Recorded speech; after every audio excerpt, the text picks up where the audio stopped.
Welcome back. You're watching live from Paris on France 24. It's time now for Media Watch, and James Creedon is here for that. James, obviously a lot of reaction online today to the deaths of those two foreign journalists, one of which, of course, was the veteran war correspondent Marie Colvin.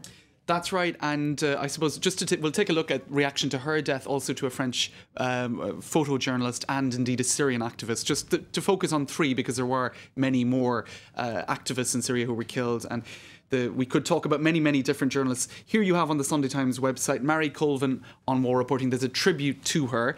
The former editor of the Sunday Times has been tweeting as well as many other journalists, saying that she was brave, magnificent and tenacious.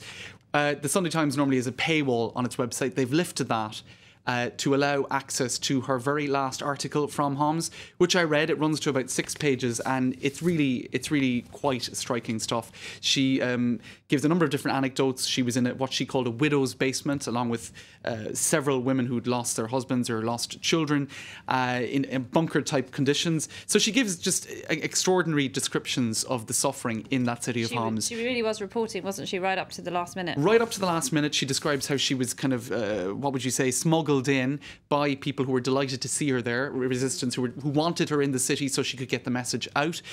She describes the desperation of people who've had their homes shelled, and it really is worth reading. It runs to about 6 A4 pages if you print it out, and it shows the quality of journalism that she wrote. It's really quite extraordinary. Now, if you type her name into Twitter at the moment, you've got videos and tributes aplenty. But one video in particular I thought was worth showing. Now, the origins of which I'm not particularly sure, but she's talking to a group of students about being a war correspondent. Now, she lost her eye in Sri Lanka due to shrapnel, so she was addressing that, but also talking about the risks involved in being a war correspondent, and I suppose it's particularly chilling given what's happened.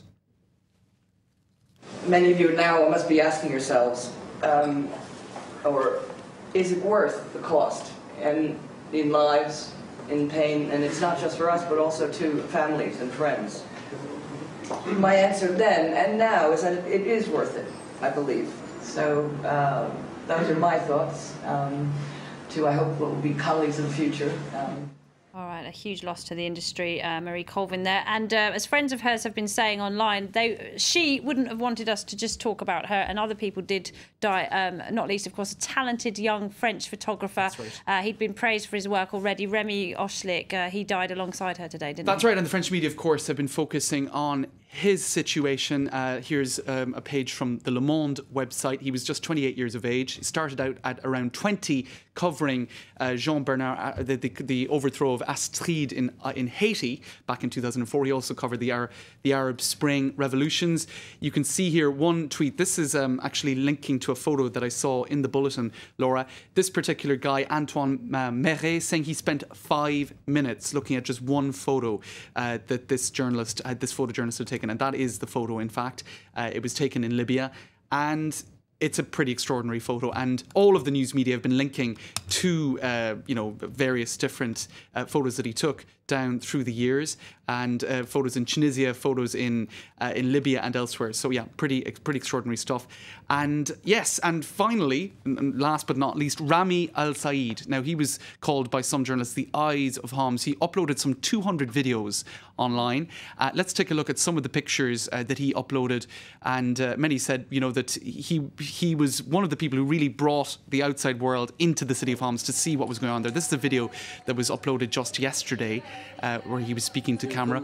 Others show scenes of, I suppose, jubilation in the streets of Homs, or I suppose not jubilation, but people, I suppose, celebrating one moment or another. So he brought people into what was happening in the city of Homs. Now, while many are saying, some are speculating as to whether or not there was an effort on behalf of the Syrian regime to silence these journalists and these activists. Was it done on purpose? Now, one woman says yes, that is quite possibly the case. Her name is Basma Kudmani. She is a member of the Syrian National Council, or indeed the resistance or opposition. She's saying that, foreign journalists are, as far as she's concerned, being hunted out of the country so that the regime can accomplish its dirty work. Well, they were banned until recently, weren't they? And the regime then said that they were allowed to come in. And then, of course, we lost Gilles Jacquier not so long ago, another another French journalist who was killed in Homs. Right. And the situation is obviously extremely dangerous. But there are calls for an inquiry, aren't there? That's right. To I find out suppose it's just exactly what happened. striking that you have these two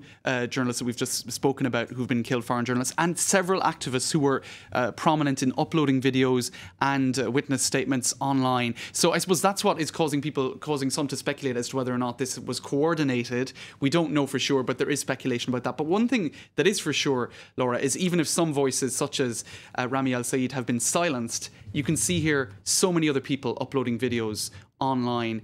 For example, this particular video here is by a football player for the city of Homs.